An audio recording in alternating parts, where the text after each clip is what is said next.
Welcome to another time episode of Everything Sports with Aman and Evan. I'm your host, Evan Garber, and today we got the National League Central as we are officially 1 week away from opening day.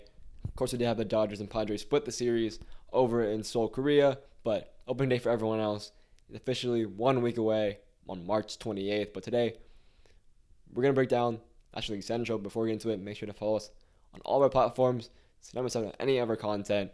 But starting off in fifth place, we do have the St. Louis Cardinals. Their key additions being Sonny Gray, Kyle Gibson, Lance Lynn, Matt Carpenter, Brandon Crawford. Key subtractions being Adam Wainwright and Tyler O'Neill. Now, if this team can stay healthy, like this team could definitely be in the mix for a wild card spot, but they just have so many older guys. Like it's basically their retirement home at this point that I feel like they're bound to have a good amount of injuries, which is why I have this team in last place. Like even then, like they last season they were not very strong, and yeah, you had some good pieces, you had some guys that you definitely need in your rotation, but none of them are necessarily that great. Like I said, most of them are either old or like injury prone or something like that. So not exactly a huge fan of what they have done so far this offseason. Just not exactly something I can believe in for this team to be this good or really, really good, a real wildcards team or anything like that. But lineup is still pretty good. You got Goldschmidt, of course, Arenado, Brendan Donovan, Nolan Gorman, and then of course you do have number 43 prospect Mason Wynn as there in there as well. In the bullpen, it's full of guys who weren't either fully healthy last year or kind of inexperienced. So there's a lot of question marks on this team that it's hard to put this team any higher than last place. I really want to put this team higher, but I just don't really see it happening this year. In fourth place, we do have the Pittsburgh Pirates. The key additions: Michael A. Taylor, Aroldis Chapman, Rowdy Tellez, and Yasmani Grandal. Key subtractions, of course, being Vince Velasquez. Now, they don't have a great starting rotation either, but I mean, we will see number 262 prospect Jared Jones make his debut, and then we of course will see, I believe he's number one or number two, Paul Skeens make his debut at some point as well. So they definitely have some young talent there that can help them win some games. Of course, when we do see Paul Skeens there, he probably will give that team a fighting chance to win this game, especially with their 8-9 punch in Aroldis Chapman and David Bednar close out the game. So if you have those guys, if you have Paul Skeens eventually back, you'll probably have a chance to win at least one of every 5 games, which could definitely be enough to put them out of last place. And of course, you do have some young guys that probably will improve this season. I can't wait to see O'Neill Cruz back on the field. So fun to watch. Of course, you still have Key Brian Hayes, Henry Davis, Jared Triolo, Jack Sawinski, who all, like I said, should improve this season as they are young guys, have some experience under their belt. So hopefully we'll see those guys improve for the Pittsburgh Pirates. Cincinnati Reds, I had them in third place. Their key additions being Frankie Montas, Jamer Candelario, Emilio Pagan, and the key subtractions being Joey Votto and Harrison Bader. Now, it's another young team that I believe should improve this season. Of course, they have some experience under their belt now as well. I mean, this team we know is fun to watch. Of course, with Ellie De La Cruz, Christian Ashkenaz, Strand, Spencer Steer. Like, that's some fun guys to watch. So I'm really rooting for this team to definitely improve. Ellie De La Cruz, of course, took the league by storm last year, but kind of fell off at the end of the last season. We'll see if he can find that groove again. I think he can. I mean, Ellie De La Cruz is such a fun player, such a beast, that it's hard to see him struggling once again. Rotation right now is all right, but Frankie Montas should not be on ace on any team, and he is an ace right now, according to Fangraph's depth chart. But, I mean, we probably will see guys like Hunter Green eventually take that job. He's going to get even better. Hunter Green is very, very good young player.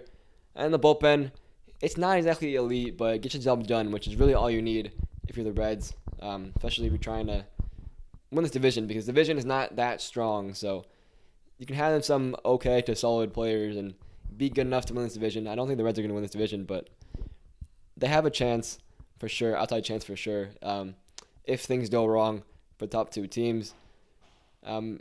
Like I said, their lineup has some really good young guys. Ellie De La Cruz, Matt McClain, Christian Strand, Spencer Steer.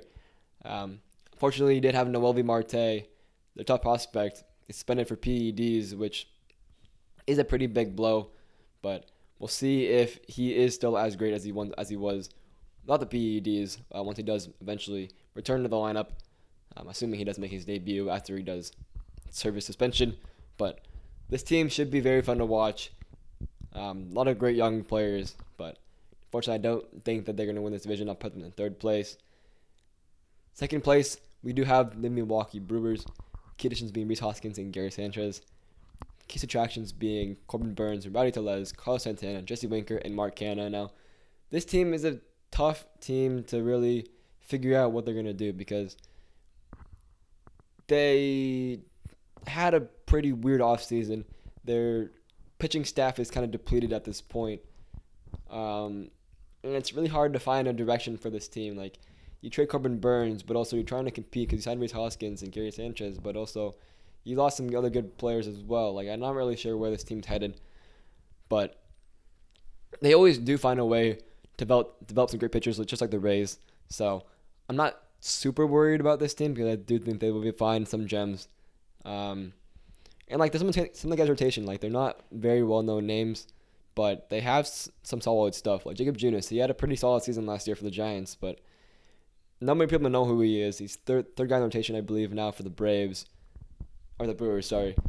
But he's a solid guy that if you put in the Brewers, put him with the Brewers coaching staff, might get stuff out of him. And of course, you do have new manager for the Brewers as well. But Freddie Peralta is really the only guy I trust right now on the pitching staff.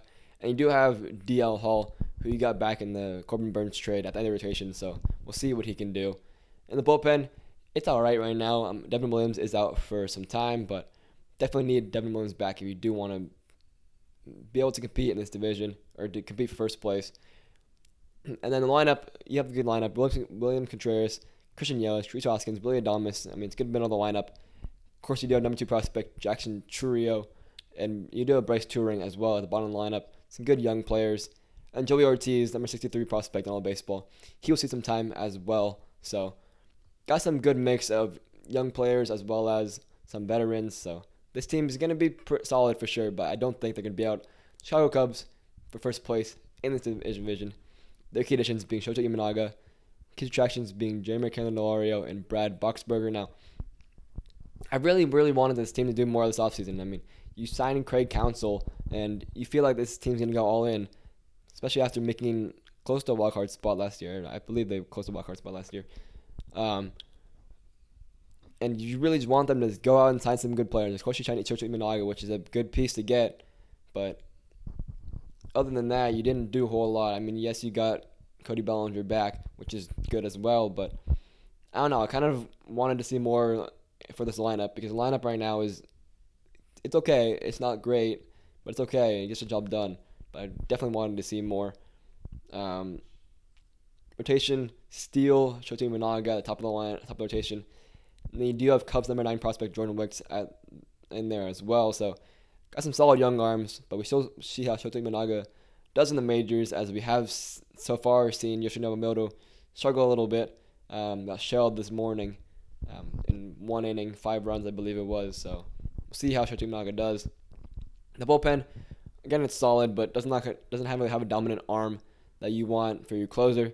And the lineup is really the key to this team. I mean, Ian Happ, Seiya Suzuki, Cody Bellinger, Christopher Morel, Dansby Swanson, and number 51 prospect Michael Bush. So this team definitely has the pieces to do it. But I just wanted them to do so much more because, yes, you might win the division probably because the division's not very strong, but you sign Craig Counsell, you should try to be pushing the chips a little bit more to compete, just like the Giants are. You should be trying to sign those guys and push the chips a little more in. But they failed to do that this offseason. We'll see if they do next offseason, but I do have them winning division still. But let me know your guys' thoughts on the National League Central. Of course, as well, the NL West on Tuesday, and then Thursday we will have the full season predictions along with awards and playoff predictions.